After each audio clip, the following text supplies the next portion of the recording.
नमस्कार दोस्तों, नैनोटेक आयुर्वेद के यूट्यूब चैनल से मैं डॉक्टर नमिता कुलश्रेष्ठ आपका हार्दिक स्वागत एवं अभिनंदन करती हूँ। दोस्तों, आज मैं आपको बताऊँगी एक ऐसी बीमारी के बारे में जो मुझे लगता है कि आप में से आधे लोग तो जानते होंगे, आधे लोग शायद नहीं जानते हैं। मैं बात कर रही हूँ मल्टीपल स्क्लेरोसिस के बारे में। तो दोस्तों, हमारा जो मस्तिष्क है और हमारी जो स्पाइनल कॉर्ड है, वो दोनों ही बड़े सोफिस्टिकेटेड ऑर्गन्स हैं। तो इनको एक शीट के अंदर कवर करके रखा गया है, जिसको हम कहते हैं माइलिन शीट। बट एक ऐसी बीमारी जिसमें कि ये शीट ही डैमेज हो जाए तो क्या होता है, आइए जानते हैं। और इस बीमारी को कहते हैं मल्टीपल स्क्लेरोसिस। हम जानेंगे मल्टीपल स्क्लेरोसिस के कॉजेज़ क्या हैं, उसके रिस्क फैक्टर्स कौन से हैं और उसके क्या कुछ सिम्टम्स हैं, और हम आयुर्वेद में उसको कैसे कोरिलेट कर सकते हैं, किन दोषों से कोरिलेट कर सकते हैं और उसका ट्रीटमेंट हम क्या कुछ कर सकते हैं, जानेंगे मेरे वीडियो में। तो दोस्तों, शुरू करूं इससे पहले मैं आपसे एक छोटी सी रिक्वेस्ट करना चाहूँगी कि मेरे वीडियो को लाइक शेयर सब्सक्राइब ज़रूर करिए, बेल आइकन को क्लिक करिए, जिससे फ्यूचर में आने वाले अपडेट्स आपको मिलते रहें। कमेंट बॉक्स में कमेंट लिख के ज़रूर पूछिएगा को अगर मेरे वीडियो से रिलेटेड कोई भी क्वेरी हो तो मैं उसको सॉर्ट आउट ज़रूर करूँगी। तो दोस्तों, मैं वीडियो शुरू करती हूँ। मल्टीपल स्क्लीरोसिस में पहले तो जो माइलिन शीट होती है वो डैमेज होती है और धीरे धीरे करके नर्व फाइबर्स भी इसमें डैमेज होना शुरू हो जाते हैं। ये स्लोली डिसेबलिंग डिसऑर्डर है और इसमें जो एलोपैथ में दी जाती है जो ड्रग ऑफ चॉइस है वो स्टीरॉइड्स होते हैं, एंड स्टीरॉइड्स की डोज बढ़ती चली जाती है। बट ये कोई इस बीमारी का कंप्लीट जो है ट्रीटमेंट नहीं है, ये बस सिम्टोमेटिक ट्रीटमेंट से रिलीफ दिलाता है। तो दोस्तों, आज मैं चर्चा करूंगी इसमें होने वाले सिम्टम्स की। क्या कुछ सिम्टम्स मल्टीपल स्क्लेरोसिस के पेशेंट को फेस करने पड़ सकते हैं। तो सबसे पहले होता है टिंगलिंग सेंसेशंस होती हैं एक्सट्रीमिटीज़ में, और एक इलेक्ट्रिक शॉक की तरह मरीज़ को जर्क जैसा फील होता है जब वो अपनी गर्दन को नीचे करता है।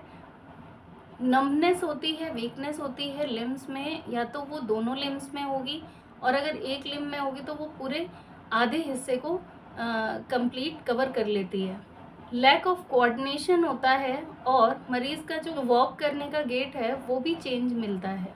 मरीज़ को पार्शियल या कंप्लीट विज़न लॉस मिलता है, और उसकी जब आई बॉल का मूवमेंट होता है तब पेन भी रहता है। मरीज़ कंप्लेंट करता है कि उसको डबल विज़न हो जाता है और उसको ब्लर्ड विज़न भी देता है। उसकी जो स्पीच होती है वो स्लर्ट होती है, यानी कि बहुत रुकी रुकी आवाज़ में बात करता है। मरीज़ वर्टाइगो की शिकायत करता है, यानी कि चक्कर आते हैं, और उसको ब्लैडर के मूवमेंट्स में, बाउल के मूवमेंट्स में और सेक्सुअल फंक्शंस में भी प्रॉब्लम का सामना करना पड़ता है। मरीज़ बहुत ही फटीग यानी कि थका थका महसूस करता है और कॉग्निटिव प्रॉब्लम्स का भी सामना करना पड़ सकता है। उसके मूड्स में भी डिस्टर्बेंस होने लग जाते हैं। दोस्तों, अगर हम इसका कॉज जानें तो इसका कोई भी कॉज एज सच नोटिस में नहीं आया है, अननोन कॉज होता है। ये एक तरीके का ऑटो इम्यून डिजीज़ है, जिसमें कि हमारे माइलिन शीट के खिलाफ ही हमारी बॉडी में एंटीबॉडीज़ डेवलप हो जाते हैं जो उसको ख़त्म कर देते हैं। और ये बिल्कुल उसी तरह दिखता है जैसे कि एक जो तार की प्लास्टिक कवरिंग होती है उसको अगर हम हटाएं और वो जो नंगा तार होता है वो आपस में ही लड़के शॉर्ट सर्किट हो जाता है। ये कुछ कुछ उसी तरीके का सिस्टम बन जाता है शरीर में, जिसमें कि वो जो वायरिंग है, यानी कि स्पाइनल कॉर्ड या ब्रेन का जो कोऑर्डिनेशन है, वो हमारे एक्सटर्नल बॉडी से मैच नहीं करता, कोऑर्डिनेट नहीं कर पाता और ढंग से रिस्पॉन्स नहीं दे पाता है। आइए जानते हैं रिस्क फैक्टर्स। तो रिस्क फैक्टर्स में सबसे पहले एज आती है। तो 20 से 40 साल के जो एज लिमिट होती है, इसमें ये होने का चांस ज़्यादा रहता है। अगर हम सेक्स की बात करें तो फीमेल्स में मेल्स की अपेक्षा ये ज़्यादा होने के चांसेस रहते हैं। उनको फैमिली हिस्ट्री है, उनको भी चांसेस बढ़ जाते हैं ये बीमारी होने की। और जो टेम्परेट जोन में रहते हैं, जैसे यूएसए हुआ, न्यूजीलैंड हुआ, इस साइड के एरियाज़ के लोगों में ये बहुत ज़्यादा पाई जाती है। जो लोग कॉम्प्लेक्शन में फेयर होते हैं उनको भी ये बहुत जल्दी बीमारी लगती है। जैसे वायरल इन्फेक्शंस होते हैं जिसमें भी प्रोन हो जाता है मरीज़ की, उसको ये बीमारी लग सकती है। किसी किसी के जीन्स के मेकअप में कुछ ऐसे जीन्स आ जाते हैं जिससे भी उनको ये बीमारी जल्द ही हो जाती है। दोस्तों, जो पेशेंट्स ओबेस हैं यानी कि मोटापा है जिनको, उनको भी ये बीमारी जल्दी लगने के चांसेस बढ़ जाते हैं।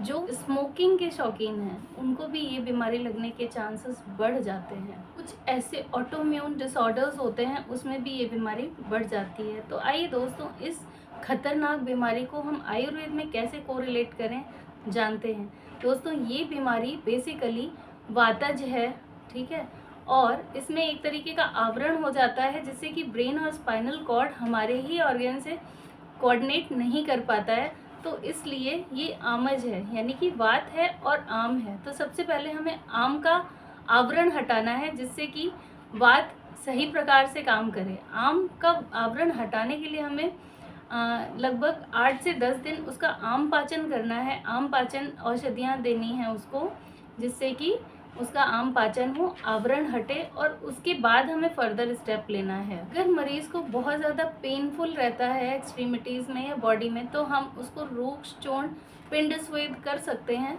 और क्योंकि ये ब्रेन की दिक्कत है तो ब्रेन की दिक्कत के लिए हमें उसको शिरोधारा, तक्रधारा और नस्य वगैरह से उसको हमें सपोर्ट करना चाहिए, और हमें ब्रह्मण नस्य देना चाहिए, वो अच्छा रहेगा। जैसे शीरबला 101 हुआ बला तेल का, इस तरीके से हमें उसको नस्य देना चाहिए।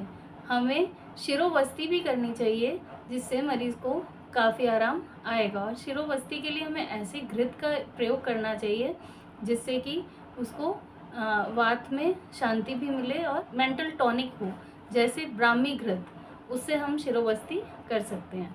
शोधन में हम लोग विरेचन दे सकते हैं। विरेचन देने के लिए हमें सबसे पहले आम पाचन करना है और स्नेह पान में हमें ब्राह्मी घृत उसको देना है। उसके बाद सर्वांग अभ्यंग करना है बला तेल से, और फिर स्वेदन देना है हमें 10 मूल के काढ़े का, और उसके बाद हम विरेचन प्लान कर सकते हैं। इसमें हम लोग त्रिव्रत अवले वगैरह दे के उसको विरेचन करा सकते हैं।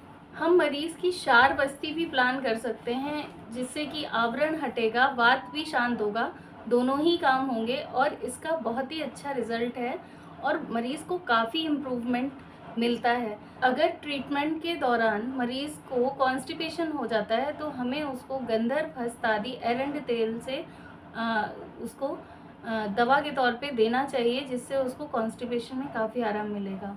तो दोस्तों, ये तो था मेरा वीडियो मल्टीपल स्क्लेरोसिस के बारे में। आपको कैसा लगा मुझे कमेंट बॉक्स में लिख के ज़रूर बताइएगा। ऐसे ही हेल्थ अपडेट्स के लिए मेरे साथ बने रहिए दोस्तों, और आपका बहुत बहुत धन्यवाद करना चाहूँगी कि मेरे साथ आप वीडियो में एंड तक बने रहे, और ऐसे ही वीडियोस आपको मैं पहुँचाती रहूँ।